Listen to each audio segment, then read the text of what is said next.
स्वकण्डमण्डलाकारं व्याप्तं येन चराचरं तत्पदं दर्शितं येन तस्मै श्रीगुरुवे नमः। शङ्करं शङ्कराचार्यं केशवं बादरायणं सूत्रभाष्यकृतौ वन्ते भगवन्तौ पुनः पुनः। ईश्वरो गुरुरात्मेति मूर्तिभेदविभागिनी व्योमवद्यात्मदेहाय தட்சணாமூர்த்தயே நமஹ.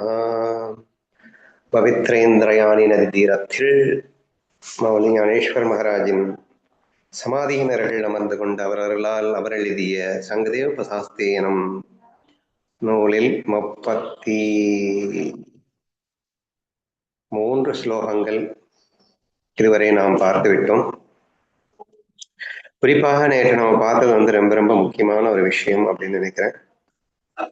அதாவது ஆத்மாவே அறிவின் இருப்பிடம் என்பதால் அங்கு அறியாமைக்கு இடமில்லை அப்படின்னட்டும், அறியாமையே இல்லாத போது அறிந்தேன் என்று எப்படி சொல்ல முடியும் அப்படின்னட்டும், அந்த அமிர்த அனுபவம் அப்படிங்கிறதுல ஒரு மிகப்பெரிய சாப்டராகவே எழுதப்பட்டிருந்த அறியாமை கண்டனம், ஞான கண்டனம், அஜ்ஞான கண்டனம் என்ற அந்த 2 சாப்டர்களை நாம் சற்றே விரிவாக பார்த்தோம். அதையெல்லாம் மனதில் நினைவு கொள்ளுங்கள். அதற்கு அடுத்து இந்த உண்மை மௌனத்தின் மூலமே பேசப்படுகிறது என்றும், ஒன்றுமில்லாத நிலையை அடைவதன் மூலம் ஒருவன் அனைத்துமாக மாறுகின்றான் அப்படின்னுட்டும், அந்த நிலையை அடைவது எப்படி அப்படிங்கிற அந்த சூட்சுமத்தையும்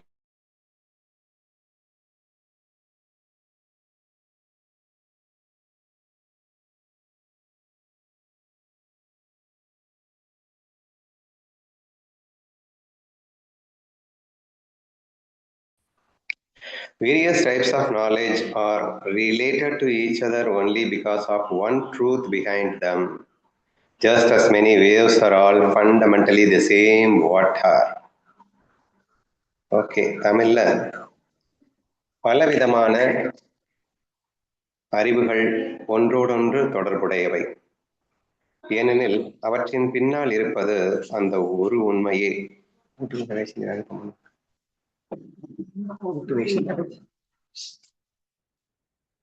ஏனெனில் அவற்றின் பின்னால் இருப்பது அந்த ஒரு உண்மையே. பல அலைகளும் அடிப்படை தன்மையால் ஒரே நீராக இருப்பது போல என்ற ஒரு விஷயம் அழகாக சொல்லப்பட்டிருக்கின்றது. திஸ் இஸ் ஆல்சோ ரொம்ப டீட்டெயிலாக நம்ம எக்ஸ்பிளைன் பண்ண வேண்டிய ஒரு விஷயம் அப்படின்னு நினைக்கிறேன். சரி, முதல்ல நீங்க உங்களுக்கு என்ன தோணுது அப்படிங்கிறதை சொல்லிவிட்டு பிறகு எனக்கு என்ன தோன்றியது அப்படிங்கிறத பேசிவிட்டு பிறகு ஃபைனலி மறுபடியும் உங்களுக்கு என்ன தோணுது அப்படின்னு பேசலாம்னு முடிவெடுத்திருக்கோம். ஏன்னா நானே ஃபுல்லா பேசிட்டு இருந்தா அப்புறம் உங்களுக்கு வாய்ப்பு கிடைக்காமல் போய்விடும். ஸோ தேர்ஃபோர் இன்றிலிருந்து முதலில் உங்களுக்கு என்ன புரிகிறது என்று தெரிந்தால் சொல்லுங்கள். தீப்தி. போன ஓவியில மௌனத்தின் மூலமே அனைத்துமாக விரிந்திருக்கிறது. அதாவது மூலமாக மௌனமும் அந்த மௌனத்தன்மையை விட்டுவிடாமலேயே பலவாக விரிந்து எல்லாமாகவும் இங்கே இருந்து கொண்டிருக்கிறது அப்படிங்கறத அண்டர்ஸ்டாண்ட் பண்ணிக்கிட்டோம்னா அதோட கண்டினியூஷனா நான் இந்த ஓவிய பாக்குறேன். இப்போ இதுல மௌனமே அனைத்துமாக விரிந்திருக்கிறது அப்படின்னு சொல்லிட்டாங்க. இப்போ அது எப்படி விரிந்திருக்கிறது அப்படிங்கிற ஒரு கொஸ்டின் வரும் நமக்கு இல்லையா? சோ அதை பேஸ் பண்ணி பார்த்தோம் அப்படின்னா அது எப்படி விரிஞ்சிருக்குன்னா பலவிதமான அறிவுகள், டிஃப்ரெண்ட் டைப் ஆஃப் நாலேஜ். ஆனா அந்த நாலேஜ் எல்லாமே எப்படி இருக்குன்னா ஒன்னோட ஒண்ணு கனெக்ட் ஆகிருக்கு. இப்ப நீங்க கிருஷ்ணா ஃபீல்ட்ல சொல்லும்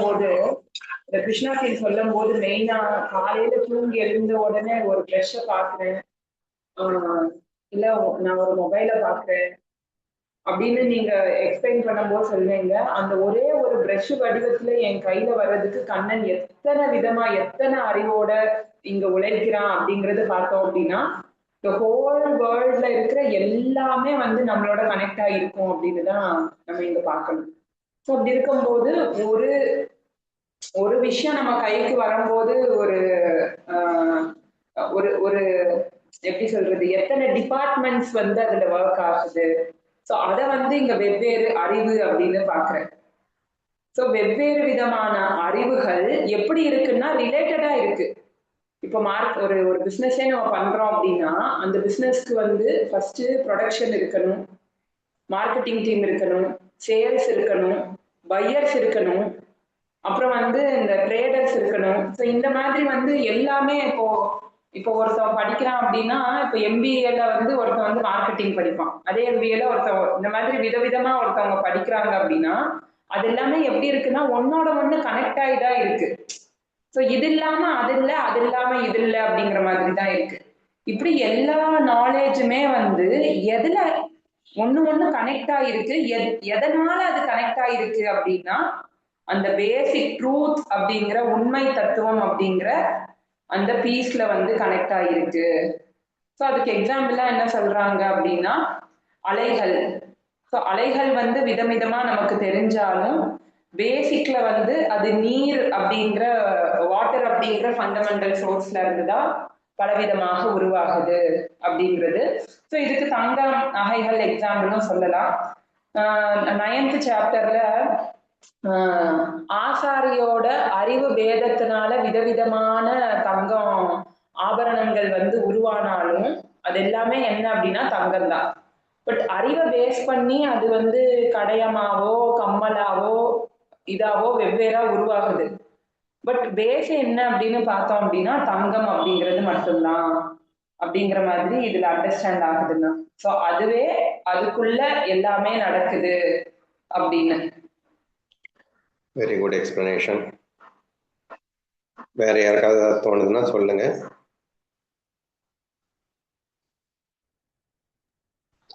சரி, ஓகே. சொல்லுமா. எலக்ட்ரிசிட்டிய சொல்லலாம் இல்லையா? எலக்ட்ரிசிட்டி பேஸ்ல இருந்து வர்றது வந்து இந்த சீரியல் பல்ப் எல்லாம் ஒவ்வொன்றும் ஒவ்வொரு விதமா வரும். அதே மாதிரி வேற இந்த பல்புகள் எல்லாம் ரொம்ப டிஃப்ரெண்டா இருக்கும். பேஸ் வந்து ஒன்னா தான் இருக்கும், ஆனா ஒன்னோட ஒண்ணு கனெக்ட் ஆகி இருக்கும். அந்த மாதிரியும் சொல்லலாம் இல்லையா? மேட்ச் ஆகுது, மேட்ச் ஆகாம மேட்ச் ஆகுது அப்படின்னு சொல்லலாம். ஏன்னா இது பிரம்மத்தோட தான் மேட்ச் ஆகுது. கிட்டத்தட்ட எலக்ட்ரிசிட்டி மாதிரி பிரம்மம் இருக்கு, அதிஷ்டானமா அது இருக்கு.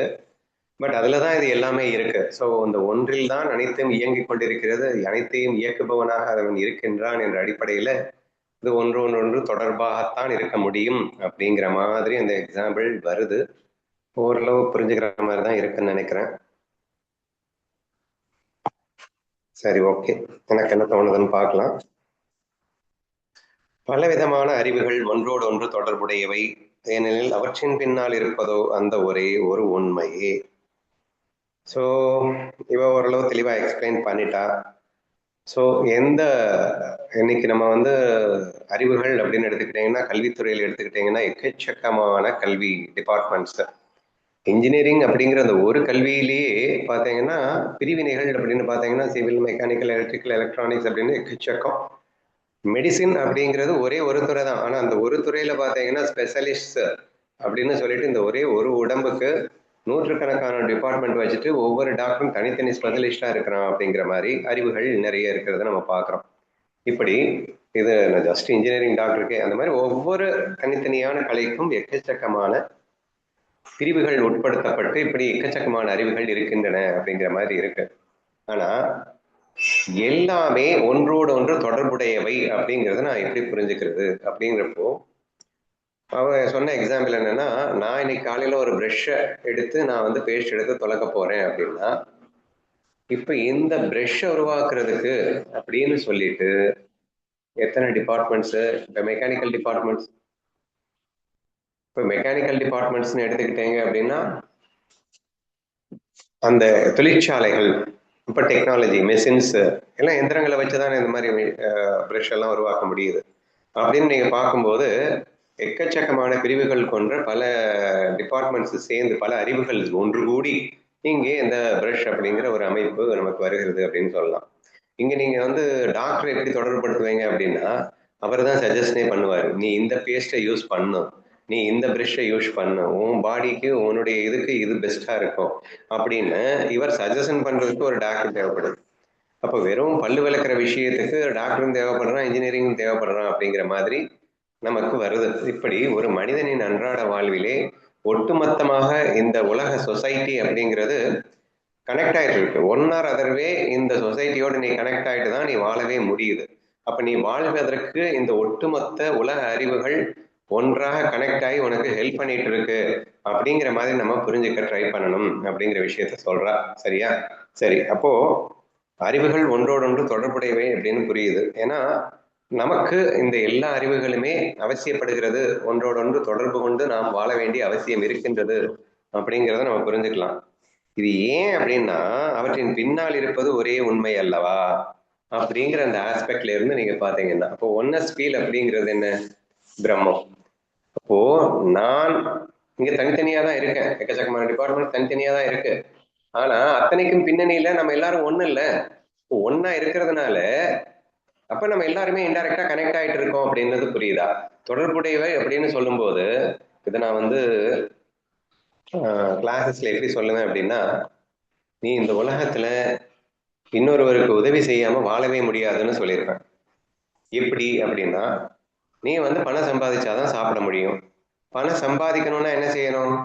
4 பேருக்கு ஏதோ ஒரு சேவையை செஞ்சா மட்டுமே பணம் சம்பாதிக்க முடியும் என்று ஒரு செக் பாயிண்ட கண்ணன் வச்சிருக்கான்.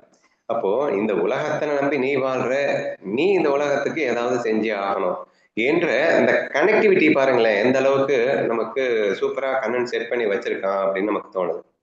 அடிக்கடி இந்த எக்ஸாம்பிள் சொல்லுவேன். அன்னைக்கு வந்து அம்பானி கோடிக்கணக்கில் சம்பாதிச்சாரு எப்படி அப்படின்னா, அவர் பல கோடி பேருக்கு சேவை செய்ததன் விளைவாக அவருக்கு அந்த பணம் கிடைச்சது அப்படின்னு நம்ம சொல்லணும். இன்னைக்கு ஒரு கடைக்குடியில இருக்கிறவனுக்கு ஒரு செல்போன் கையில இருக்கு, அவன் வந்து ஃப்ரீயா பேச முடியுது அப்படிங்கிற அளவுக்கு ஒரு புரட்சியை நமக்கு வந்து ஒருத்தர் ஏற்படுத்தி கொடுத்தாரு. அது சேவை. அப்போ எல்லோருக்கும் சேவை இந்த கனெக்டிவிட்டி சேவை செஞ்சதுனால அவருக்கு வந்து அந்த ஒரு பெனிஃபிட் கிடைச்சது அப்படிங்கிற மாதிரி தான் நமக்கு வருது. சரியா? ஸோ சிம்பிளா புரிஞ்சுக்க வேண்டியது என்னன்னா, மேன் இஸ் சோசியல் அனிமல் அப்படின்னு சொல்லுவாங்க. அதாவது ஒரு மனிதன் ஒரு இந்த சமூகத்தோடு தொடர்பு கொண்டு தான் வாழ முடியும், தனித்தெல்லாம் வாழவே முடியாது. இன்னைக்கு சயின்ஸ்ல வந்து எக்காலஜி பத்தி பேசுறவங்க இந்த உயிரினங்கள் அழிவதை பற்றி எல்லாம் பேசிட்டு இருப்பாங்க. இந்த புலி அழிஞ்சுக்கிட்டு வருது, இல்ல இந்த மாதிரி உயிரினங்கள் வந்து அழிஞ்சிட்டு வருது, இது வந்து ஒரு டோட்டல் டேஞ்சர், மனித இனத்துக்கு டேஞ்சர் அப்படின்னு பேசுவாங்க. ரொம்ப ஆச்சரியமா இருக்கும் உங்களுக்கு, அது எப்படிப்பா அப்படின்னு சொல்லிட்டு. ஒவ்வொரு ஜீவராசியுமே ஏதோ ஒரு வகையில இன்டைரக்டா ஒன்னோட ஒண்ணு கனெக்ட் ஆயிட்டு இருக்கு, நம்ம வாழ்றதுக்கு அது உதவி கொண்டிருக்கின்றது என்ற ரேஞ்சுக்கு இன்னைக்கு வந்து சயின்டிஸ்ட் எல்லாம் வந்து நம்ம கண்டுபிடிச்சு சொல்லிட்டு இருக்காங்க அப்படிங்கிறது நமக்கு தெரிஞ்ச விஷயம்தான் இல்லையா? அப்போ இந்த ஒட்டு மொத்தமும் எதன் அடிப்படையில் ஒரே பிரம்மத்தின் இருந்து உருவானது தானே. இப்போ ஒண்ணு தானே இங்க பலவா இருக்கு. அப்போ ஒண்ணு பலவா இருக்கும்போது அந்த ஒன்ன ஸ்பீல் இருந்து தானே ஆகணும் அப்படிங்கிற மாதிரி நீங்க லிங்க் பண்ணி புரிஞ்சுக்க ட்ரை பண்ணலாம். ஸோ தேர்ஃபோர் இங்க தெளிவா அவர் என்ன சொல்லியிருக்காருன்னா, பலவிதமான அறிவுகள் ஒன்றோடொன்று தொடர்புடையவை, ஏனெனில் அவற்றின் பின்னால் இருப்பது அந்த ஒரு உண்மையே. எக்ஸாம்பிள் தான் அடுத்து கொடுத்திருக்காரு. பல அலைகளும் அடிப்படை தன்மையால் ஒரே நீராக இருப்பது போல. இப்போ அலைகள் வந்து எக்கச்சக்கமா இருக்கு, ஆனா அவைகள் பெருசும் சிறுசுமா இருக்கலாம். ஆனாலும் அவைகள் எல்லாம் கடலால் உருவாக்கப்பட்டு கடலினாலேயே தோற்றமளிக்கப்பட்டு கொண்டு கொண்டிருக்கிறது. அப்படிங்கிறப்போ அது ஆட்டோமேட்டிக்கலி தொடர்புல தான் இருந்தாகணும். இப்ப கடலே இல்லைன்னு வச்சுக்கோங்களேன், ஒரு அலைக்கும் இன்னொரு அலைக்கும் தொடர்பு இல்லைன்னு சொல்லிடலாங்க. ஏங்க கடல்ல தானங்க அலையே உருவாகுது, லட்சக்கணக்கான அலைகளை நீங்க பார்க்கலாம். அது ஒன்னோட ஒண்ணு தொடர்புல தான் இருந்துகிட்டு இருக்கு, கனெக்டிவிட்டியில தான் இருந்துட்டு இருக்கு. இந்த அலை அந்த அலையோட கனெக்ட் ஆகிட்டு இருக்கு. எப்படின்னா பிரம்மங்கிற அதிஷ்டானத்தோட, கடல்ங்கிற அதிஷ்டானத்துல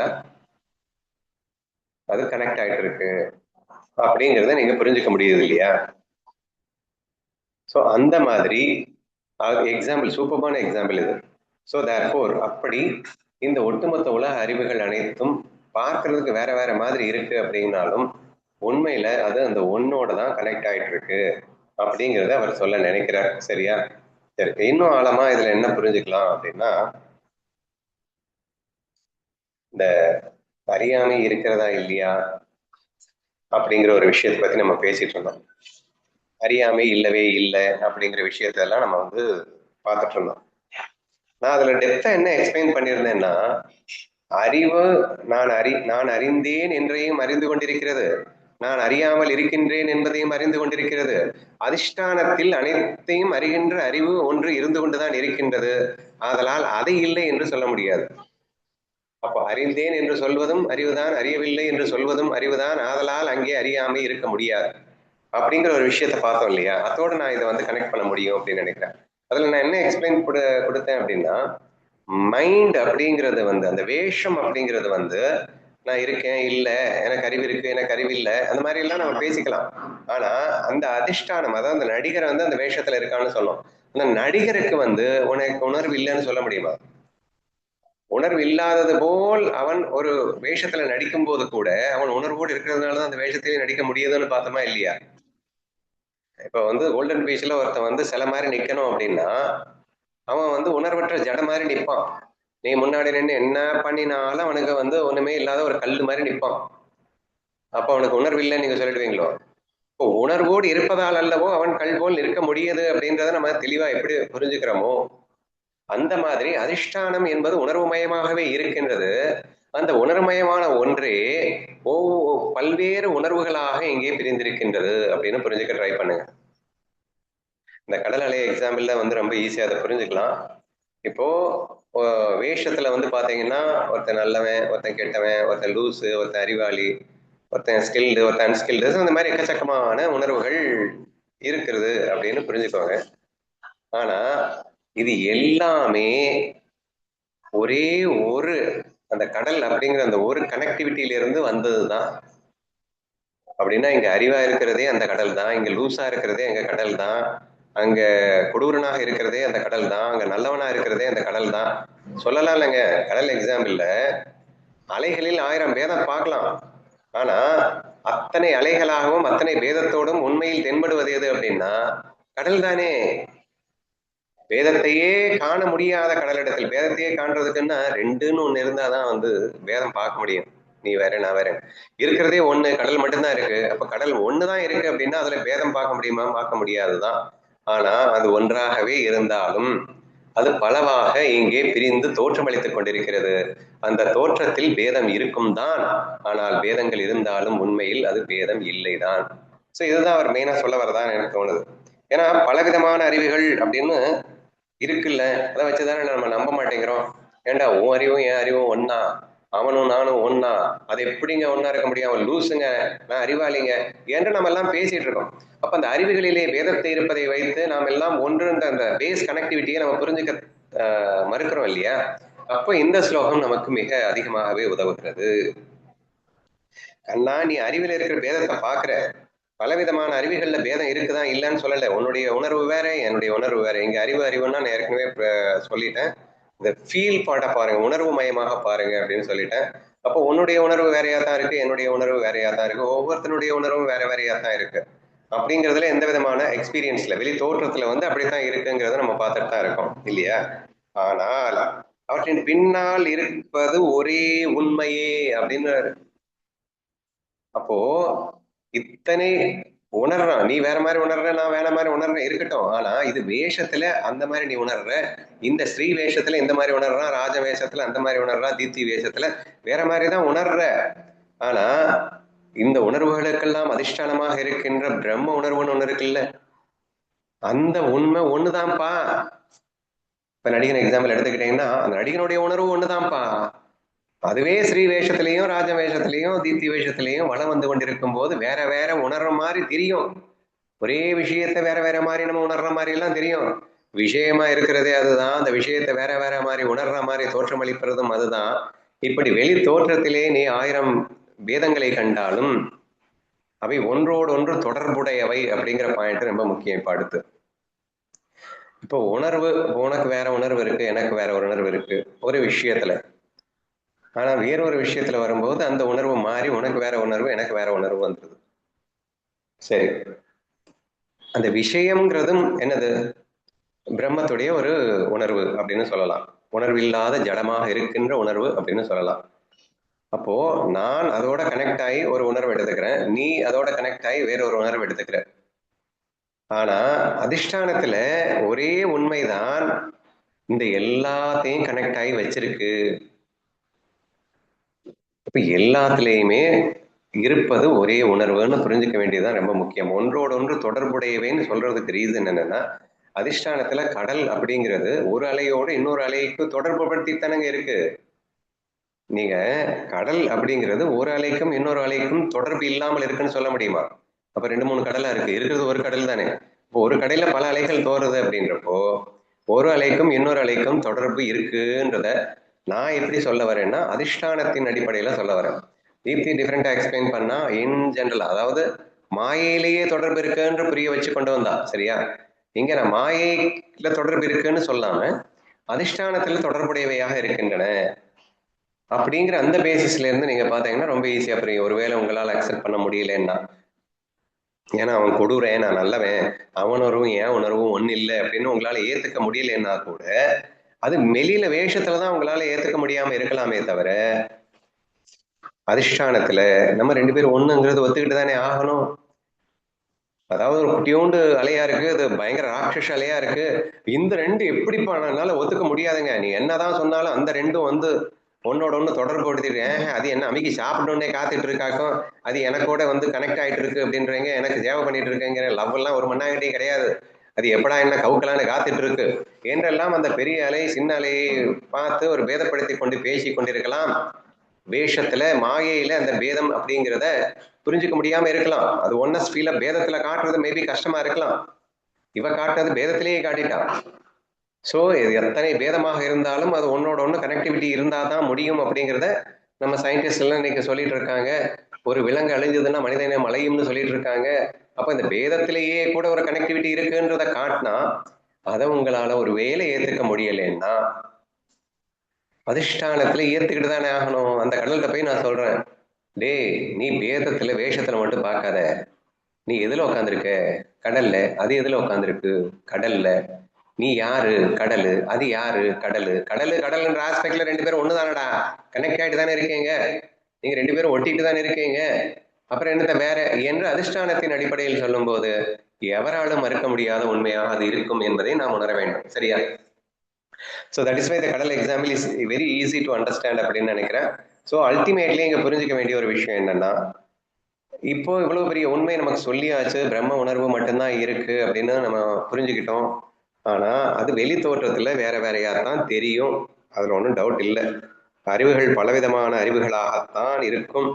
அறிவுகள் அப்படிங்கிறது உணர்வுகள்னு எடுத்துக்கோங்க. உனக்கு வேற உணர்வு, எனக்கு வேற உணர்வு, ஈக்கு வேற உணர்வு, எறும்புக்கு வேற உணர்வு. உணர்வுகள் அப்கோர்ஸ் டிஃபரெண்டா தான் இருக்கும். ஆனால் அவை அனைத்தும் ஒன்றோடு ஒன்று தொடர்புடையவை அப்படின்னா நம்பிக்கையே வராது. அது எப்படிங்க? எப்படின்னா, ஏனெனில் அவற்றின் பின்னால் இருப்பது அந்த ஒரே ஒரு உண்மை தானடா, பிரம்மமே தானடா எல்லாமாக இருக்கு. ஒரு உணர்வு இப்படி பல உணர்வா வெளிப்படுத்துறதுடா. வெளிப்பாட்டிலே 1000 வேதங்களை கண்டாலும் ஒரே உணர்வு 1000 வேதங்களாக வெளிப்பட்டு கொண்டிருக்கின்ற நிலையிலே ஒன்றோடு ஒன்று தொடர்பு இல்லைன்னு எப்படி சொல்லுவேன்? இந்த ஒண்ணுதான் இப்படி பல உணர்வா வெளிப்பட்டு கொண்டிருக்கின்றது, அப்போ ஒன்னோட ஒண்ணு தொடர்போட தானே இருக்கு என்று புரிந்து கொள்ளலாமே. லைக் கடல் அலைகளை போல என்று இந்த ஸ்லோகம் நமக்கு தெளிவாக உணர்த்துகின்றது. இதுல புரிஞ்சுக்க வேண்டியது என்ன அப்படின்னு கேட்டீங்கன்னா, we should never differentiate with someone. நமக்கு ஆப்போசிட்டா யாராவது வருவாங்க, நம்மளை திட்டுவாங்க, நம்மளுக்கு எதிராக வருவாங்க, எதிரிகளாக வருவாங்க, நம்ம கஷ்டப்படுத்துவாங்க, காயப்படுத்துவாங்க, எல்லாமே ஒரு ஒரு உணர்வு தான். ஆனா அது நான்ற ஃபீலிங்கை கொண்டு வரணுங்க. அதிஷ்டானத்துக்கு போங்க, வெளியில மனசுலயே நிக்காதீங்க. மனசுல நின்னீங்கன்னா பேதம் தான் இருக்கும், அங்க இருப்பு தான் இருக்கும், அங்க ஈகோ தான் வரும். இந்த பேதம் வந்து உணர்றதுன்றது பேதம் வெறும் தோற்றத்தில் தான். இந்த தோற்றத்துல நிக்காத, அதுக்கு பின்னாடி போ, நீ அலையிலையோட ஒட்டிக்காத, நீ கடலுக்கு போ, அதிஷ்டானத்துக்கு போ, நீ யாருன்னு புரிஞ்சுக்கும் போது எல்லாமே ஒண்ணுங்கிறது புரியும் என்ற விஷயத்தை நாம் புரிந்து கொள்ள வேண்டும் அப்படின்னு சொல்ல வரோம். சரியா? இன்னைக்கு காலையில கூட நாங்க பேசிட்டு இருக்கும்போது, எப்படி அண்ணா நீங்கள் ஒவ்வொரு நாளும் இவ்வளவு அதுவா அதிகமாக பேசுகிறீர்கள், ஆனாலும் இந்த பிரம்ம உணர்வில் நாம் நிலைத்திருக்க முடியவில்லையே என்ற ஒரு வார்த்தை எழும்போது நான் சொன்ன விஷயம் என்னன்னா, மன உணர்வு பிரம்ம உணர்வு 2 வேற வேற கிடையாது. ஆனா பிரம்ம உணர்வு மன உணர்வாக வெளிப்படுகிறது. இப்ப வெளிப்பாட்டிற்கு நாம் லீஸ்ட் இம்பார்ட்டன்ஸ் கொடுக்கணுமா, இல்லது பிரம்ம உணர்வுக்கு லீஸ்ட் இம்பார்ட்டன்ஸ் கொடுக்கணுமா? This is where we are doing the mistake அப்படின்னு சொன்னேன். அப்ப இருக்கின்ற உணர்வு, உன்னுடைய உணர்வும் என்னுடைய உணர்வும் ஒண்ணுதான். ஆனா நீயும் நானும் ஒண்ணுங்கிற ஃபீலிங்க்கு நம்ம லீஸ்ட் இம்பார்ட்டன்ஸ் கொடுக்குறோம். ஆனா நீயும் நானும் ஒன்னா இருந்துட்டு ஸ்ரீங்கிறதுல நான் ஒரு மாதிரி வெளிப்படுறேன், அந்த தீப்திங்கிறதுல நீ வேற மாதிரி வெளிப்படுற. இந்த வெளிப்பாடு உணர்வுக்கு நிறைய ஃபோக்கஸ் பண்றோம். அந்த வெளிப்படும் உணர்வை மையப்படுத்தியே நாம ரிசர்ச் பண்றதுனால அடிப்படை உணர்வை மறக்க வேண்டிய அவசியம் ஏற்படுகிறது. ஸோ அப்ப என்ன பண்ணணும்? உல்டா பிராக்டிஸ் பண்ணு. நீ ஃபர்ஸ்ட் யாரை பார்த்தாலும் நான் என்ன பார்க்குற மாதிரி இப்போ உன்னை பார்க்குற மாதிரி பாரு. ஏன்னா அதிஷ்டானத்தில் நீயும் அவங்களும் ஒண்ணுதான். ஸோ ட்ரூத்ல நீயும் அவங்களும் ஒண்ணுதான். இது வெளிப்பாடு தான். இப்ப வெளிப்பாடு தானே அவங்க திட்டுறாங்க, அட அன்பின் வெளிப்பாடு தானே அப்படின்னு அவங்க அடிக்கிறாங்க. பரவாயில்ல, இதுவும் ஒரு வெளிப்பாடு தானே, என் அன்பின் வெளிப்பாடு தானே என்று அந்த வெளிப்பாடு அப்படிங்கிறத மாயையா நீ பார்க்க ஆரம்பிக்கும் போது, அதுக்கு லீஸ்ட் வேல்யூ கொடுக்கும் போது அத ஏன்னா இது கோரை பிடிச்சிட்ட நீ. கிருஷ்ணா ஃபைல அடிக்கடி நான் இதை சொல்லியிருக்கேன். கோர் ரோல் அப்படிங்கிற இந்த விஷயத்துல கோரை நல்லா இறுக்கி பிடிச்சிருங்க. ரோலை மிஸ் பண்ணாலும் தப்பு இல்லைங்க, ஆனா கோரை விட்டுட்டாதீங்கன்னு நான் கத்திட்டு இருப்பேன் இல்லையா? ஸோ அந்த ஒரு விஷயத்த நம்ம நல்லா புரிஞ்சுக்கணும். அதான் இங்க சொல்ல வர்றாரு. அதிஷ்டானத்துல ஒண்ணு அப்படிங்கறத நீ புரிஞ்சுக்கிட்டீங்கன்னா அப்புறம் வெளியில இருக்கிற அந்த ரோல் பெரிய மேட்ரே கிடையாது. அது என்னவானாலும் நீ சந்தோஷமா இருந்துட முடியும். அப்ப 100% ஹாப்பியா என்னால எல்லாரு கூடயும் இருக்க முடியுமான்னா, கோர்ல நானும் அவங்களும் ஒண்ணுன்னு பிடிச்சாதானே உண்டு, அனைத்தையும் கண்ணன்னு நினைச்சாதானே உண்டு என்று நீங்கள் ஆழமாக புரிந்து கொள்ள முயற்சிக்க வேண்டும். ஸோ அல்டிமேட்லி இந்த ஸ்லோகத்தினுடைய நோக்கம் என்னன்னா, நீ பார்க்கும்போது யாரை பார்த்தாலும் எத்தனை விதவிதமான உணர்வுகளை பாரு, எத்தனை விதவிதமான அறிவுகளை பாரு. கொடூரனா இருக்கட்டும், எவ்வளவு மோசமாவனா இருக்கட்டும், ஆனா எடுத்த உடனே அவனும் நானும் ஒண்ணுன்னு பாரு. நாங்க ரெண்டு பேரும் ஒன்னா கனெக்ட் ஆயிட்டு இருக்கோம் அப்படிங்கிறத புரிஞ்சுக்கோ. ட்ரூத்ல கனெக்ட் ஆயிட்டு இருக்கோம்னு புரிஞ்சுக்கோ. வெளிப்பாட்டுல என்ன வேணா இருந்துட்டு போட்டோம், அதை நீ ரசிக்க முடியுங்கிற நான். நீ கனெக்ட் ஆயிட்டேன்னா ஆட்டோமேட்டிக்கா லவ் வந்துருச்சு. அப்போ ஆட்டோமேட்டிக்கா ரசிக்க முடியும். இது மாயான்னு தெரிஞ்சு போயிடுச்சு. அந்த மாய விளையாட்டை கம்ப்ளீட்டா ரசிக்க முடிய வேண்டும் என்றால் அதிஷ்டானத்தில் ஒன்றென்ற தத்துவத்தில் நாம் இருக்க வேண்டும் என்பது புரிகிறதா? So this is the essence of the shloka என்று நான் நினைக்கின்றேன். உங்களுக்கு புரிஞ்சிருச்சா இல்லை வேற ஏதாவது தோணுதுன்னா சொல்லுங்க. புரியுதுண்ணா. எனக்கு ஒரு எக்ஸாம்பிள் தோணுது. இப்போ மேனேஜர் இருக்காரு, ஸ்டாஃபை நல்லா போட்டு திட்டுறாரு தப்பு பண்ணதுக்கு. இவ்வளோ வேலை பார்த்தும் மேனேஜர் திருப்தியே அடைய மாட்டேங்கிறாருன்னு சொல்லி ஸ்டாஃபுக்கு பயங்கர கோபம் வருது. ஆனா வெளியில எதிர்த்து பேச முடியல. அதே இது இப்போ வீட்டுக்கு போயிட்டு கற்பனை பண்றாரு. இப்போ அந்த ஸ்டாஃப் கற்பனையில தானே மேனேஜரா மாறிக்கிறான், மேனேஜரை போட்டு அடிக்கிறான், செய்யறான். என்னென்ன இங்க நேர்ல பண்ண முடியலையோ அது எல்லாமே கற்பனை உலகத்துல போய் அடிக்கிறான், செய்யறான். அப்படிங்கும் போது அவன் இங்க வேற வேற இங்க பேதம் பார்க்காம அங்க மாறினது யாருன்னா அந்த மேனேஜரே அவன்தான். அவனை அடிச்சுக்கிறான் அப்படிங்கிற அந்த அதிஷ்டானத்துக்கு போனா இந்த இடத்துல அந்த கஷ்டம் அப்படிங்கிறது இருக்காது. இதேதான் வெளியிலையும். அப்ப அந்த மேனேஜரும் பொய் தான், பொய் வேஷத்துக்காக வேண்டி நம்மள சும்மா நாச்சுக்கும் நம்மள திட்டுற மாதிரியோ ஏதோ ஒண்ணு பண்ற மாதிரி நடக்குது அப்படின்னா அது நான் தான், என்னுடைய கற்பனையில இருந்து உருவானதுதான் அந்த மேனேஜரும் அப்படின்னு நினைக்கும் போது இங்க கூலாகும் அப்படிங்கிற மாதிரி எடுத்துக்கிறேன். ஓகே, அதாவது கற்பனை அப்படிங்கிற இந்த வேர்ல்டுல நமக்கு ஒரு அற்புதமான ஒரு வரம் கொடுத்திருக்கிறான் கண்ணன். இந்த நிஜ உலகத்தை போன்று நீ ஒரு உலகத்தை உருவாக்கி ஆனந்தமாக வாழ முடியும் அப்படிங்கிற மாதிரி ஒரு உலகத்தை நமக்காக கொடுத்திருக்கான். அதுக்கு பேர் கற்பனை உலகம் அப்படின்னு பேரு. சரியா? இப்போ அதுல நம்ம என்ன பண்ணிட்டு இருக்கோம்? நிறைய பேர் நிறைய கற்பனை திறன் வாய்ந்தவர்கள்லாம் இருக்காங்க. ஆனா மோஸ்ட் ஆஃப் தி டைம் என்ன பண்ணுவோம் அப்படின்னா, அந்த கற்பனைக்குள்ள இருக்கக்கூடிய ஒரு பர்டிகுலர் கேரக்டரை நான் அப்படின்னு வச்சுக்கிட்டு அந்த ஒரு கேரக்டருக்கு மட்டுமே மோர் இம்பார்ட்டன்ஸ் கொடுத்துட்டு அதை மட்டும் பயங்கரமா ஹைலைட் பண்ணி அது டாப்ல இருக்கிற மாதிரி மற்றவங்க எல்லாம் அவங்களும் பார்த்து சல்யூட் அடிக்கிற மாதிரி ஒரு கற்பனையை தான் பொதுவாக நம்ம பண்றது உண்டுன்னு வச்சுக்கோங்களேன். பட் ஒன்ஸ் இந்த கற்பனை வேர்ல்டுக்குள்ள என்ட்ரி ஆயிட்ட அப்படின்னா அங்க இருக்கிற 100 பேருமே நீதான். அப்ப 100 பேர் 99 பேர் உன்னை பார்த்து சல்யூட் அடிக்கிறாங்கன்னா அந்த 99 பேர் யாரு? நீதான். உன்னையே பார்த்து நீதான் சல்யூட் அடிச்சிட்டு இருக்க என்பதையெல்லாம் மறந்து விட்டு, என்ன கொடுமை பாருங்களேன். சோ அதிஷ்டானத்தில் நான் ஒருவனே இத்தனை கற்பனையும் செய்கின்றேன் என்றால் கற்பனையில் வருகின்ற அத்தனை கேரக்டரும் நானே என்பதை கூட மறந்து தொலைத்து ஒரு கேரக்டருக்கு இம்பார்ட்டன்ஸ் கொடுத்துட்டு அப்ப மற்ற அறிவுகள் எல்லா உணர்வுகளாகவும் நானே தானே இந்த உலகத்துல வரேன். ஒருத்தன் என்னை பார்த்து அப்படியே ஐயோ இச்சா என்னமா இருக்கான்டா, நான் இப்படி இருக்கேனேடா அப்படின்னு என்னை பார்த்து பொறாமப்படுற மாதிரி ஒரு ஃபீல். யாரோட ஃபீலுங்க அது? என்னுடைய ஃபீலுங்க. என்னை பார்த்து நானே தானேங்க அந்த மாதிரி ஃபீல் பண்ணிட்டு இருக்கேன். ஸோ இந்த அளவுக்கு நம்ம கேவலமா கற்பனையை பண்ணிட்டு இருக்கோம். அப்போ கற்பனையில எல்லாமே அதிஷ்டானத்துல நான் ஒருவனே அனைத்து ரூபங்களிலும் இருக்கின்றேன் என்பது வெட்ட வெளிச்சமாக புரிந்த பின்பும் கூட அதில் நாம் ஏமாந்து போய் ஒரு கேரக்டருக்கு இம்பார்ட்டன்ஸ் கொடுத்துட்டு மற்ற கேரக்டர்லாம் நம்மளை பார்த்து ஏங்குற மாதிரி நம்ம கற்பனை பண்றது உண்டு. சரியா? அப்போ கண்டினியூஸ் கனெக்டிவிட்டி இருக்கு அப்படிங்கிறத டோட்டலா மறந்துட்டு, நீயும் நானும் ஒண்ணுங்கிறத மறந்துட்டதுனால, கற்பனையில ஒன்னாவே இருந்தாலும் அந்த ஒன்னஸை மறந்துட்டதுனால, அதற்கு பின்னால் இருக்கும் அந்த உண்மை ஒன்றே அப்படின்னு சொல்லியிருக்காரு இல்லையா அந்த ஸ்லோகத்துல, ஏனெனில் அவற்றுக்கு பின்னால் இருப்பது அந்த ஒரே உண்மைன்னு சொன்னார் இல்லையா, அந்த உண்மையை நீ மிஸ் பண்ணதுனால என்ன ஆகும் அப்படின்னா, உன்னுடைய கற்பனையில லைக்ஸ் அண்ட் டிஸ்லைக்ஸ், ஈகோ அப்படிங்கிறது பயங்கரமா இருக்கும். அப்போ ஒரு அந்த உன்னை மட்டுமே ஃபோக்கஸ் பண்ணி நீ மட்டுமே அங்க சந்தோஷப்படுற மாதிரி, மற்றவங்க எல்லாம் உன்னை பொறாமப்பட்டு அழுகிற மாதிரி, இங்க அழுறது யாருன்னா நீதான் என்ற அந்த மாதிரி நம்ம எப்படி லூசுத்தனம் பண்றோமோ அந்த தவறை நம்ம பண்ணக்கூடாது அப்படின்றத புரிஞ்சுக்கோங்க. ஏன்னா கற்பனை வேர்ல்டுன்றதும் கற்பனை இந்த கனவு வேர்ல்டு எல்லாம் நமக்காக கொடுத்ததே எதுக்காக அப்படின்னா, இந்த நிஜ உலகத்துக்கும் அதுக்கும் டிஃபரன்ஸ் இல்லைன்னு புரிய வைக்கிறதுக்காக தான்.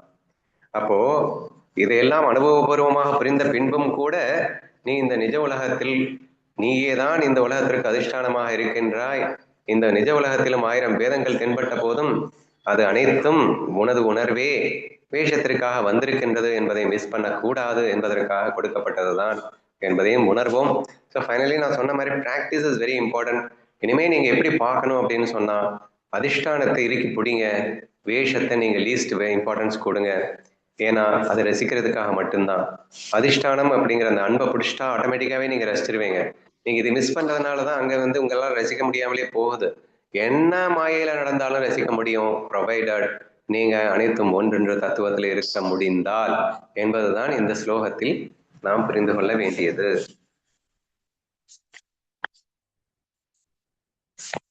சரி, நெக்ஸ்ட் ஸ்லோகம் போலாம். It is the seeing that exists even without anything to be seen. 35வது ஸ்லோகம். It is the seeing that exists even without anything to be seen. It is the self existing by itself within itself. அழகா ரொம்ப ஈஸியா புரியுற மாதிரி தான் இருக்கு.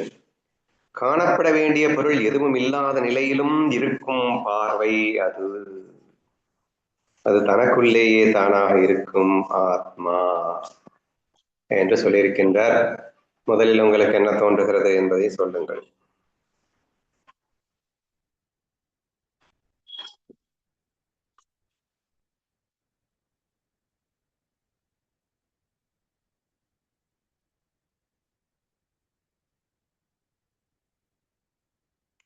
என்ன பார்வை அப்படின்னு வரும்போதே ஏதோ நமக்கு நாமரூபமா ஏதோ ஒரு வடிவம் பொருள் இருந்தாதான் நான் பாக்குறேன் அப்படின்னு நம்ம அந்த பார்வைக்கு இம்பார்ட்டன்ஸ் கொடுத்து நம்ம நினைச்சிட்டு இருக்கோம். ஆனா எதுவுமே இல்லாம இருக்கும்போது கூட அது அந்த பார்வை கண்ணுல அந்த பார்வை இருக்கும். சோ அதுக்கு ஏதாவது பொருள் வேணுமா அந்த பார்வைக்கு அப்படின்னா, எதுவும் அந்த பொருள் இல்லாம இருக்கும் போதும் இருக்கும், பொருள் இருக்கும்போது ஜஸ்ட் அது வெளிப்படுது. சோ இல்லாம இருக்கும் போதும் அது தானே தனக்குள்ள இருக்கிற மாதிரி அப்படின்னு புரியுதுங்க. ஓகே, உனக்கு என்ன தோணுது? நான் அகைன் இந்த ப்ரீவியஸ் ஓவியோட கனெக்டிவிட்டியா தான் நான் பார்க்கிறேன். அதாவது ஃபர்ஸ்ட்ல ஒன்றும் இல்லாத நிலையிலும் அது இருக்கிறது அப்படிங்கறத சொன்னாங்க. அதுக்கப்புறம் பலவிதமான நாலேஜா விரிஞ்சிருக்கும் போதும் அதுவே எல்லாமா விரிஞ்சிருக்கு அப்படிங்கிறத சொல்லிட்டு, இப்ப மறுபடியும் பேக் டு த சோ பார்ப்பதற்கு இந்த நாலேஜோ இல்லைன்னா பொருள்களோ இல்ல பலவிதமான ஏதோ ஒண்ணு இருக்கணும் அப்படிங்கிற அவசியம் அதுக்கு கிடையவே கிடையாது. ஏன்னா அதுவே எல்லாமாகவும் தனக்குள் தானே நிறைந்தபடி அது இருக்குது அப்படிங்கிற மாதிரி இதுல அண்டர்ஸ்டாண்ட் ஆகுதுன்னா, சோ காணப்பட வேண்டிய பொருள், அதாவது இப்போ திரிபுடிகள், இப்போ காண்பவன் ஒருவன் இருக்கிறான், அவன் இப்ப ஆப்போசிட்ல ஒரு வஸ்து இருக்குதுன்னா அதை பார்க்கிறான் அப்படிங்கிறது வருது. இப்ப நான் மொபைலை பார்க்கிறேன் அப்படிங்கிறது, இங்க மொபைல் அப்படிங்கிற வஸ்து இருக்கணும் அப்படின்னு அவசியமே கிடையாது. இல்லாம இருக்கும்போது கூட, இந்த இடத்துல இந்த மொபைல் இல்லாம இருக்கும்போது கூட நான் இருந்துட்டே தான் இருக்கேன் அப்படிங்கிற மாதிரி இது அண்டர்ஸ்டாண்ட் ஆகுது. ஸோ இங்க பார்வை அப்படின்னு சொல்றது சாஸ்வதமா எப்பவுமே பெர்மனண்டா இருக்கக்கூடிய அந்த சாட்சி, அந்த சாட்சிக்கு ஒரு வஸ்துவோ இல்லைன்னா ஒரு காண்பவனோ அவசியம் கிடையாது. அது எப்பவுமே தனக்குள் தான் நிறைந்துதான் இருந்து கொண்டிருக்கிறது. அப்படி இருக்கும் போதும் கூட அது பலவிதமா வேஷம் போடுது, அது என்ன எல்லாமே பண்ணுது அப்படின்னா அது அது தன்னுடைய நிறைவின் வெளிப்பாடே தவிர அது வேற கிடையாது அப்படிங்கிற மாதிரி அண்டர்ஸ்டாண்ட் ஆகுதுன்னா. காணப்படும் பொருள், காட்சி, காண்பவன் என்பதெல்லாம் பிரம்மத்திற்கு அவசியம் இல்லையப்பா. அது இருந்தால்தான் பிரம்மம் இருக்கும் என்பதெல்லாம் இல்லை. பிரம்மம் இருந்தால்தான் அது இருக்கும் வேணா சொல்லிட்டு போ, ஆனா அது இருக்கணும்னு பிரம்மத்துக்கு அவசியம் இல்லை என்று புரிந்துகொள். என்று சொல்வதன் அர்த்தம் என்னவென்றால், மாயை என்பதற்கு அதிஷ்டானமாக பிரம்மம் இருக்கின்றது. மாயைக்கு கண்டிப்பாக பிரம்மம் தேவை, ஆனால் பிரம்மத்திற்கு மாயை தேவையில்லடா. ஸோ இதுதான் பர்டிகுலரா மெயினா அவர் சொல்ல நினைக்கிறது. அல்லது போன எக்ஸாம்பிள் லிங்க் பண்ணுங்களேன். போனதுல என்ன சொல்லியிருந்தாரு? எல்லா அலைகளும் தென்பட்ட போதிலும், விதவிதமான உணர்வுகளோடு தென்பட்ட போதிலும், அவை எல்லாம் ஒன்றோடு ஒன்று கனெக்ட் ஆகிட்டு இருக்கு. அந்த கனெக்ஷன் யாருன்னா பிரம்மம். பிரம்ம உணர்வு ஒன்றேதான் இப்படி எல்லா அலைகளாகவும் பிரதிபலித்துக் கொண்டிருக்கின்றது அப்படின்னு சொன்னார்ல. இங்க என்ன சொல்றாரு? அலையே இல்லைன்னாலும் கடல் என்ன செத்தா போக போகுது? டே, அலை உருவாகிறதுக்கு கடல் வேணும்டா, கடல் இருக்கிறதுக்கு அலை இருக்கணும்னு அவசியம் இல்லடா என்ற ஒரு விஷயத்தை இந்த ஸ்லோகத்திலே சுட்டி காட்டுவதாக நான் காண்கின்றேன். ஸோ இது எதுக்காக சொல்றாரு அப்படின்னா, நான் கோருக்கு இம்பார்ட்டன்ஸ் கொடுங்க, ரோலுக்கு இம்பார்ட்டன்ஸ் கொடுக்காதீங்க அப்படின்னு நான் சொல்லிட்டு இருந்தேன் இல்லையா? அது அவரே சொல்ற மாதிரி இல்லையா இப்போ? டே, நீ ரோலே பிடிச்சுக்கிட்டு இருக்கியடா, ஆனா உண்மையில இருக்கிறது கோர் தான்டா. இந்த ரோலுங்கிறது உண்மையில இல்லவே இல்லடா, அது இருந்தாலும் ஒண்ணுதான்டா, இல்லைனாலும் ஒண்ணுதான்டா. ஆனா பிரம்மம் அப்படிங்கிறது சத்தியம்டா, அது இருந்தே ஆகணும்டா. So feel that you are a Parabrahma, don't feel that you are a maya. அப்போ உன் உடம்பும் மனசும் புத்தியும் இருந்தாலும் என்ன, செத்தாலும் என்ன, நீ இருப்படா. அப்ப இந்த உடல் மனம் புத்தி இருக்கிறாதான் நான் இருப்பேன்னு லூசுத்தனமா நினைக்காதடா. நீ அலையோட ஒட்டி பிடிச்சுக்கிட்டு நீ அந்த வேஷத்தோட சிக்கி சின்ன பின்னமாகிட்டு கடைசியில இந்த அதிஷ்டானத்தை மறந்து தொலைறியேடா. அப்படி இல்லடா உண்மை. ஏன்னா இந்த உடல் மனம் புத்தி எதுவுமே இல்லாம போனாலும் நீ இருப்படா. நீ பிரம்மத்தோட கனெக்ட் ஆயிக்கோடா, நீ பிரம்மன்டா. நீ அதை விட்டு பிரியாத. இந்த உடல் மனம் புத்தி பிரம்மத்தை விட்டு பிரித்து தனியாக இருக்க முடியாது. இந்த மாயைக்கு தனி இருப்பு கிடையாது. பிரம்மமே தான் இங்கே மாயையாக தோற்றமளித்துக் கொண்டிருக்கிறது. பிரம்மம் இல்லைன்னா மாயையே இல்லப்பா, புரிஞ்சுக்க மாட்டியா என்று நம்ம ஞானதேவர் என்னை பார்த்து கேட்பது போல் தெரிகிறது. சரியா? நான் கரண்ட் இல்லைன்னா கரண்ட் இல்லை அப்படிங்கிறோம். ஆனாலும் கரண்ட் வந்து நமக்கு தெரியும். காணப்படும் பொருள், அதாவது நம்மளுக்கு அந்த கரண்ட் போயிடுச்சுன்னா ஃபுல் ஆஃப் ஆயிருக்கும். ஆனா மின்சாரம் அது வந்து உள்ள இருக்கும், நம்மளுக்கு தெரியல அப்படிங்கிறதுக்காக அது இல்லை அப்படிங்கிறது கிடையாது. அப்படி சொல்லாத, கரண்டே இல்லைன்னு சொல்லாத, சுவிட்ச் ஆஃப் பண்ணி வைக்கும் போதுன்னு சொல்லு. சரியா?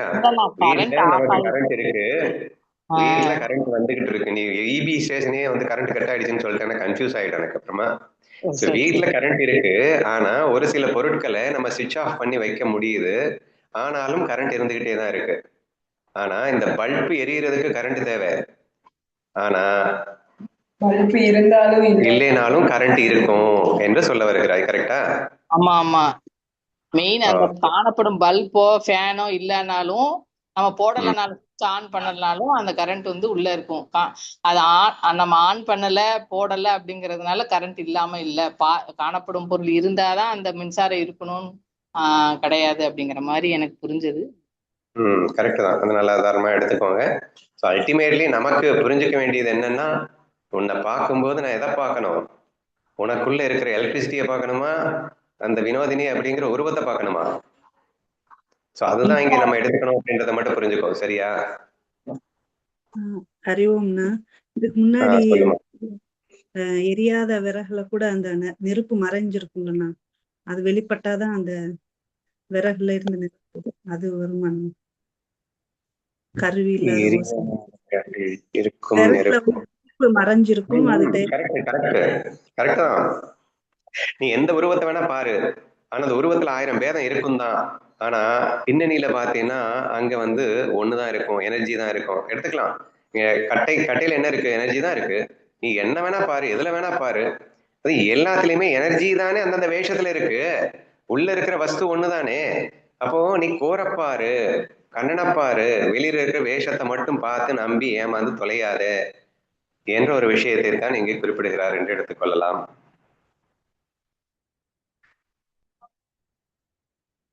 ஸோ ஃபைனலி காணப்பட வேண்டிய பொருள் எதுவும் இல்லாத நிலையிலும் பார்வை இருக்கும். பார்வைங்கிறது இந்த இடத்துல பிரம்மம் அப்படின்னு எடுத்துக்கணும், அல்லது கிருஷ்ணா ஃபீல்ல கண்ணன் எடுத்துக்கணும். சரியா? அது தனக்குள்ளேயே தானாக இருக்கும் ஆத்மா அப்படின்னா அதுக்கு மாயையின் சம்பந்தம் அவசியம் அல்லன்னு அர்த்தம். அது இருந்தாலும் இல்லைன்னாலும் அது ஆத்மா இருந்துகிட்டே தான் இருக்கும்னு அர்த்தம். வேணா அந்த மாயைக்கு வேணா இதனுடைய அவசியம் தேவைப்படுதுன்னு சொல்லிட்டு போலாமே தவிர இதற்கு மாயையின் சம்பந்தமோ அவசியமோ தேவையில்லை என்பதுதான் நீங்கள் புரிந்து கொள்ள வேண்டும். அதுக்காக சிவசக்தி பிரின்சிபல் எனக்கு கன்ஃபியூஸ் ஆகிடாதீங்க. மாயாசக்தி அப்படிங்கிறது சிவன் கூடவே இருப்பான்.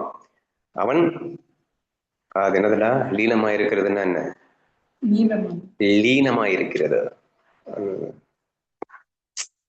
அதோட என்ன சொல்லுவேன் சுதா, மறந்துடுச்சு அந்த வார்த்தை. கம்மியா இருக்கு, குறைவா இருக்கு, லீனமா இருக்கு. குறைவு இல்லடா, தூங்கிட்டு இருக்கும் போது லயம் லயம் இந்த லயம். சரி, ஓகே. சோ சக்தி பிரம்மத்தில் லயம் அடைந்திருக்கும் அப்படின்னு அர்த்தம். அது விரிஞ்சு ஆடாம லயம் அடைந்து இருக்கின்றதுன்னு தான் அர்த்தம். சோ இல்லைன்னு சொல்ல முடியாது அப்படின்றத மட்டும் நம்ம புரிஞ்சுக்கணும். ஓகேவா? அதனாலதான் மாயையும் கூட அனாதி என்று அழைத்தார்கள் அப்படின்றது மாதிரிலாம் நம்ம பார்த்தோம். சரி, ஓகே, இது போதும்னு நினைக்கிறேன். ஸோ நம்ம கோரை எந்த அளவுக்கு பிடிக்கணும் அப்படிங்கிறத மட்டும் தயவு செய்து இந்த ஸ்லோகத்துல நம்ம எடுத்துக்கோங்க. யாரை நீங்க பார்த்தாலும் வெளியில ஒன்று அந்த வேஷத்துலயும் அவங்களுடைய உணர்வை மட்டும் பார்க்காதீங்க. அதுக்கு பின்னாடி இருக்கின்ற உணர்வும் உனக்கும் டிஃபரன்ஸே இருக்காது. பேஸ்ல நம்ம ரெண்டு பேருமே ஒண்ணுதான், வேஷத்துலதான் இப்படி இருக்கும் அப்படிங்கிற அந்த ஒரு ஸ்ட்ராங் ஃபீலிங்கை டெவலப் பண்ணாலே இந்த ஸ்லோகத்துல நம்ம எடுக்க வேண்டியதை எடுத்துட்டோம்னு அர்த்தம். இந்த டீப் ஸ்லீப்பும் அதேதான்னா, டீப் ஸ்லீப்ல எந்த காட்சியுமே இருக்காது, புலன்கள் செயல்படாது, மனசு அங்க எதுவுமே இயங்காது, நான் இருக்கேனா இல்லையா அங்கக்கூடிய உணர்வு இல்லாம நல்லா தூங்கி இருக்கும். ஆனா விழிச்சதுக்கு அப்புறம் நல்லா தூங்கினேன் அப்படின்னா ஏதோ ஒண்ணு இருக்கு இல்லையா, அதிஷ்டானமா ஒண்ணு இருக்க போய் தான் இது எல்லாத்தையுமே காட்சி இல்லைன்னு என்னால சொல்ல முடியுது, புலன்கள் இயங்கலன்னு என்னால சொல்ல முடியுது. அப்ப ஒன்னுனாலதான் என்னால இத்தனையுமே சொல்ல முடியுது அப்படிங்கிற மாதிரி எடுத்துக்கிறேன். இதை இன்னைக்கு காலையில நான் தீபிகா கூட பேசிட்டு இருந்தபோது, அதாவது இந்த டீப் ஸ்லீப்ல நம்ம இருக்கோம். அதாவது டோட்டல் மைண்டையும் ஆஃப் பண்ணி வச்சுக்கிட்டு நம்ம இருக்கோம். அது எந்த லெவல்ல ஆஃப் பண்ணி வைக்கணுமோ அந்த லெவல்ல ஆஃப் பண்ணி வச்சுக்கிட்டு நம்ம இருக்கோம். அந்த இருப்பு அப்படிங்கிறது கொஞ்சம் நமக்குங்க, சரியா, அஞ்ஞானிகளுக்குன்னு வச்சுக்கோங்க, இல்லை சாதாரணக்குன்னு வச்சுக்கோங்க, கொஞ்சம் மறக்கட்ட மாதிரி ஃபீல் ஆகுது. ஓகேவா? ஆனா இந்த மனசு வந்தவொன்னு பார்த்தீங்கன்னா அது என்னமோ பெரிய உணர்வுள்ள ஒரு வஸ்து மாதிரி ஃபீல் ஆகுது. இந்த மனசு இல்லாத போது அது என்னமோ மறக்கட்ட மாதிரி ஒரு ஃபீலிங் நமக்கு தோணிட்டு இருக்கு. சரியா? ஆனா ஸ்கிரிப்சர்ஸும் வேதமும் என்ன சொல்லிட்டு இருக்கு அப்படின்னு சொன்னா, அந்த உணர்வு தாண்டா இந்த மனதிலேயே பட்டு பிரதிபலிச்சுட்டு இருக்கு, அது இல்லைன்னா இதுவே இல்லடா லூசு, அது தாண்டா பிரைமரி, இது மண்ணில் செகண்டரி தாண்டா என்றெல்லாம் சொல்லுது. ஆனா நம்ம எக்ஸ்பீரியன்ஸ் என்ன சொல்லுதுன்னு கொஞ்சம் யோசிச்சு பார்த்தீங்கன்னா, அது என்ன இருந்தாலும் மனதில் பட்டு வெளிப்படும் போது தானே நல்லா இருக்கு, ஒண்ணுமே எல்லாம் இருந்தா நல்லாவா இருக்கும் என்றெல்லாம் நமக்கு அடிக்கடி தோணுதுன்னு வச்சுக்கோங்களேன். அதை நான் அவகிட்ட சொல்லிட்டே வந்தேன். அடிக்கடி நம்ம சொல்ற இந்த எக்ஸாம்பிளோட லிங்க் பண்ணிக்கூடா. நம்ம அவ கேட்கிறா, என்னன்னா இவ்வளோ நீங்க டெப்தா எடுக்கிறீங்க, ஆனாலும் பிரம்மத்தில் நான் நிலைத்திருக்க முடியவில்லையே, நான் அப்படியே எந்த நேரமும் பிரம்மத்தில் தான் இருக்கின்றேனா, இருக்க வேண்டும் என்ற ஆசை வருகிறது, ஆனால் இருக்கின்றேனா என்ற சந்தேகம் வருகிறது அப்படின்னு கேட்கும்போது, இதுதாண்டா நம்ம என்ன தப்பு பண்றோம்னா, பிரம்மத்துல இருக்கும்போது இருக்கின்ற சுகையை விட இந்த பிரம்மத்திலிருந்து வெளிப்படுகின்ற மன உணர்வு அப்படிங்கிறதுல நமக்கு சுவை அதிகமோ என்று நினைப்பதன் விளைவு இந்த மனதிலே ஒட்டிக் கொள்கிறோம், மாயையிலே சிக்கிக் கொள்கிறோம், இந்த உடல் மனம் புத்தியிலே சிக்கிக் கொள்கிறோம் அப்படின்னு சொன்னேன். ஏன் ஜெப்பினா தெரியலட்டா. உணர்வுக்கு most importance and least importance. மன உணர்வு அப்படின்னு இதை கணக்குலயே எடுத்துக்க கூடாது. மன உணர்வு ஞாபகம் வந்துருச்சு. ஓகே, விடு, இந்த எக்ஸாம்பிள் சொன்னேன், அதுதான் சொல்லணும்னு நினைச்சேன். சரியா? ஸோ இப்போ நம்ம என்ன பண்ணிட்டு இருக்கோம் அப்படின்னா, we are giving value, more value for the Maya and the least value for the Parabrahma. சரியா? ரெண்டுமே நான் தான், அதில் ஒன்றும் டவுட் இல்லை தான். பட் என்னதான் புரிஞ்சுக்கிட்டாலும் இருந்தாலும் நம்ம எதுக்கு வேல்யூ கொடுக்குறோம் அப்படின்னு நல்லா யோசிச்சு பார்த்தீங்கன்னா, இந்த உடல் மனம் புத்திக்கு தான் வேல்யூ கொடுக்குறோம், அதிஷ்டானமா இருக்கக்கூடிய பிரம்மத்துக்கு நம்ம வேல்யூ கொடுக்கறது இல்லை. அதனுடைய விளைவு தாண்டா நம்ம சஃபர் ஆகிறோம் அப்படின்னு சொல்லும் போது, அப்படி என்ன ப்ராக்டிஸ் பண்றது அப்படின்ற ஒரு கேள்வி வருது. என்ன ப்ராக்டிஸ் பண்றது அப்படின்னா, இப்போ எந்த நிலைமையில நம்ம இருக்கோம்னா, அடிக்கடி நம்ம ஜோக்கா பேசிட்டு இருப்போம், அந்த நிலைமையில தான்டா நம்ம இருக்கோம். ஜோக்கான்னா இந்த ஒரு கச்சலா கூட்டம்னு சொல்லுவோம் இல்லையா, அதாவது நரிக்குறவர்களும் அந்த மாதிரி ஒரு 6 மாசம் குளிக்கவே மாட்டாங்க, நாட்டம் பிடிச்ச இடத்துல தான் இருப்பாங்க. அந்த மாதிரி ஒரு கூட்டத்துல நம்ம இருக்கோம் அப்படின்னு சொன்னா, அந்த கூட்டத்துல இருக்கிறவனை ஒருத்தனை பிடிச்சிட்டு கொண்டு போயிட்டு ஒரு 5 ஸ்டார் ஹோட்டல் ரேஞ்சுக்கு இருக்கக்கூடிய ஒரு இடத்துல அவனை வச்சா அவனுக்கு எப்படி ஃபீல் ஆகுமோ அப்படி நமக்கு இப்ப ஃபீல் ஆயிட்டு இருக்கு. ஸோ அது ஜோக் இல்லை, உண்மையில நம்ம எல்லாம் அந்த நிலைமையில தான் இருக்கோம். அந்த பிரம்மம் அப்படிங்கிறது 5 ஸ்டார் ஹோட்டலு, பிரம்ம உணர்வுங்கிறது நம்ம சொன்னோமே முதல்ல டீப் ஸ்லீப்ல மரக்கட்ட மாதிரி இருக்கும்னு, அதுதான் 5 ஸ்டார் ஹோட்டலு. ஆனா இப்ப இந்த மன உணர்வுல வெளிப்பட்டு வருது இல்ல, அது அந்த கச்சரா கூட்டம். சரியா? நமக்கு பிரச்சனை என்னன்னா வேல்யூ அந்த அந்த ஏன் அந்த 5 ஸ்டார் ஹோட்டல் என்ஜாய் பண்ண முடியல? she is giving value for that தானே. 5 ஸ்டார் ஹோட்டலுக்கு வேல்யூவே கொடுக்கல, அதை மதிக்கவே இல்லை. அது மதிக்கலைன்னா பின்ன எப்படி அதுக்கு அதை என்ஜாய் பண்ணுவாவ? ஸோ ஈவன் தோ நம்ம சுரூபமாகவே இருந்தாலும் இந்த மனசை வச்சுக்கிட்டு லூசுத்தனமா அதை மதிக்காம இருக்கிறதுனால நம்ம அதை உணராம இருக்கோம். அப்ப என்னங்க செய்யணும் அப்படின்னா, அந்த அந்த கச்சரா கூட்டத்துல இருந்து வந்த அந்த பெண் என்ன செய்ய வேண்டும்? பெண்ணும் ஆனா என்ன செஞ்சிருக்க வேணும்? 5 ஸ்டார் ஹோட்டல்ல ரசிக்கணும். அது முதல்ல அப்படித்தான் இருக்கும். அது இப்படி இருந்தாலும் அதுதான் உண்மை, அதுதான் நிலையானது, அதுதான் நிரந்தரமானது, பேரானந்தமானது அப்படிங்கிறதெல்லாம் புரிஞ்சிருச்சு இல்ல, புத்திக்கு புரிஞ்சிருச்சு இல்ல. பிரத்யட்ச ஆகம பிரத்யட்ச அனுமான ஆகம. சரியா? நீ ஆகமத்திலேருந்து பார்த்தேன்னா உண்மையான பிரத்யட்சங்கிறது 5 ஸ்டார் ஹோட்டல்னு புரிஞ்சிருச்சு இல்ல. உன்னுடைய லூசுத்தனமான அனுமானத்திலையும் உன்னுடைய அறிவை வச்சும் பார்க்கும்போது தானே கச்சரா கூட்டம் ஆனந்தம்னு சொல்லிச்சு. ஆனா பிரத்யட்ச அனுமான ஆகமா என்ன சொல்லிச்சு? 5 ஸ்டார் ஹோட்டல் தானே ஆனந்தம்னு சொல்லிச்சு. அப்ப பிரம்ம உணர்வான அந்த டீப் ஸ்லீப்ல இருக்கக்கூடிய அந்த எதுவுமற்ற நிலை தானே ஆனந்தம்னு சொல்லிச்சு. அப்போ ஃபீல் இட், அதை ஃபீல் பண்ணணுங்க. What you feel that you are going to எக்ஸ்பீரியன்ஸுங்க. So that is the power of mind அப்படிங்கிறத வெரி பேசிக் கிளாஸ்லேயே நம்ம பார்த்தோம்ல. அப்போ why don't you feel it அப்படின்னா என்ன? இந்த வெளியில தெரியக்கூடிய இந்த தோற்றங்களுக்கு யாராவது உன்னை பயங்கரமா திட்டுறாங்க செய்யறாங்க அப்படின்னா மதிக்கவே மதிக்காத, அது வெறும் தோற்றம், லீஸ்ட் வேல்யூ கொடு. ஆனா திட்டுறது யாருன்னா நான் பாரு, கோருக்கு வேல்யூ கொடு, இந்த கோரை ரசி, திட்டுறதையும் ரசிச்சிருவ. So this is the way you have to go. அந்த கோரை நீ மதிக்காம இருக்கிற வரைக்கும், அதுக்கு லீஸ்ட் இம்பார்ட்டன்ஸ் கொடுத்துட்டு இருக்கிற வரைக்கும் உன்னால மேல இருக்கக்கூடிய விஷயத்தையும் ரசிக்க முடியாம போயிருண்டா. இந்த லாஜிக்கை நம்ம புரிஞ்சுக்கிட்டோம் அப்படின்னு சொன்னா we can very easily catch the பரபிரம்மா. அப்போ நம்ம பண்ண வேண்டியது என்னன்னா மாயைக்கு லீஸ்ட் இம்பார்ட்டன்ஸ் கொடுக்கணும் அப்படின்னு சொன்னேன். அப்ப இன்னும் ஒரு படி மேல போய் நான் என்ன சொன்னேன்னா, அந்த 5 ஸ்டார் ஹோட்டல்ல ரசிக்கணும்னு தேவையில்லைன்னே சொல்லிட்டேன் நான். ஏன்னா அது உன்னுடைய சொரூபம், அதனுடைய சுபாவம். ஆனா அந்த சுபாவத்தை மறைச்சிட்டு இருக்கிறது எதுன்னா கச்சரா கூட்டம். கச்சரான்னா குப்பைன்னு அர்த்தங்க. சரியா? நாற்றம் பிடிச்சதுன்னு அர்த்தம். சரியா? மராட்டில. சோ அந்த கச்சராவை நீ ரசிச்சிட்டு இருக்கிற வரைக்கும் நீ இந்த பிரம்மத்தை ரசிக்க முடியாம போயிட்டு இருக்க. அப்ப நீ அந்த கச்சராவுக்கு வேல்யூ எப்ப நீ கொடுக்கலையோ அப்பதான் நீ பிரம்மங்கிறதே ஆட்டோமேட்டிக்கா ரசிப்ப. ஏன்னா அதனுடைய சொரூபம் அல்லவா. அப்போ நான் என்ன சொன்னேன்னா, அந்த 5 ஸ்டார் ஹோட்டல் கூட நீ ரசிக்கணும்னு ஆசைப்பட வேணாம். அந்த பெண் அதை கச்சரா கூட்டத்துக்கு மேன் திரும்ப தேடி போறா. ஏன்னா அதுதான் மோஸ்ட் பிளிஸ்ஃபுல் அப்படின்னு அந்த தாட், அதை உடைக்கணும். ஏன் ஞானதேவர் திரும்ப திரும்ப உலகத்தில் நஞ்சு, உலகத்தில் சுகமே இல்லை, ஆத்ம சுகத்தை தவிர வேறு இல்லைன்னு திரும்ப திரும்ப நம்ம மனசுல விதைக்கிறாருன்னு நல்லா யோசிச்சு பாருங்க. ஏன்னா இதை நீ சுகம்னு நம்பிட்டு இருக்கிற வரைக்கும் நீ சுரூபமாவே இருந்தாலும் நீ ரசிக்கல இல்ல. யூ ஆர் இன் தி ஆத்ம சுகா, நீ பிரம்மன் தான், நீ பிரம்மானந்தம் தான். ஆனா உனக்கு தெரியல இல்ல. ஏன் தெரியல? உலக சுகத்தை நீ உண்மையான நம்பிட்டு அதுல சுகம் இருக்குன்னு நினைக்கிறதுனால தெரியல. If you strongly believe that உலகத்துல சுகம் இல்லைன்னு நம்பிட்ட அப்படின்னா அந்த கச்சரா கூட்டம்ங்கிறது ஒரு கஷ்டம், அது துக்கம் அப்படின்னு அந்த ஞானதேவர் சொல்ற மாதிரி பூரணமா புரிஞ்சுக்கிட்ட அப்படின்னா அந்த செகண்ட்ல நீ 5 ஸ்டார் ஹோட்டல்ல தான் இருப்ப. ஏன்னா நீ ஆல்ரெடி அங்கே தான் இருக்க, நீ போகணுன்ற அவசியம் கூட இல்லை என்ற இந்த உண்மைகளை புரிந்து கொள்ள வேண்டும் என்று அவரிடம் சொல்லிக் கொண்டிருந்தேன். ஓகேவா? எல்லாரும் ஃபாலோ பண்ணிடலாமா? ஃபாலோ பண்ணலாம். கண்டிப்பா ஃபாலோ பண்றோம்.